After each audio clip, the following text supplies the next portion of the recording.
Before I end my talk, I'd like to give the message which Allah says in the Quran, in Surah Hashr, chapter number 59, verse number 21.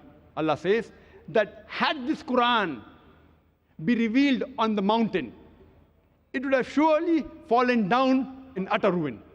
That means if the Quran would have been revealed on a mountain, and if the mountain had feelings, the mountain would have crumbled down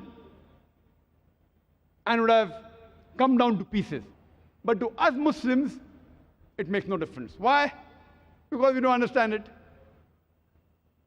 Allah says that if the mountain, a mountain is a sign of power, of something which is hard like a rock. If the Quran would have been revealed on a mountain, the mountain would have fallen down to utter ruin. But it makes no difference to us. We Muslims, we have to read the Quran with understanding.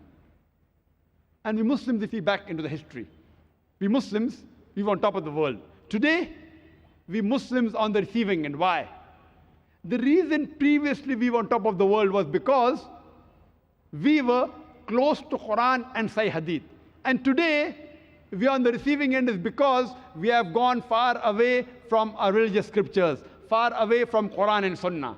If we get back close to the Quran and Sunnah, inshallah, we Muslims would again become the torchbearers of the world.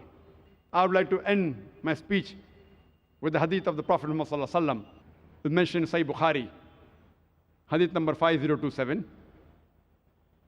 of Bukhari in the old edition, volume number 6, hadith number 545, where Hazrat Usman, may Allah be pleased with him, said that our beloved Prophet Muhammad sallallahu alaihi wasallam said, "Khayrakum min ta'allam al-Qur'ana mu'allaman."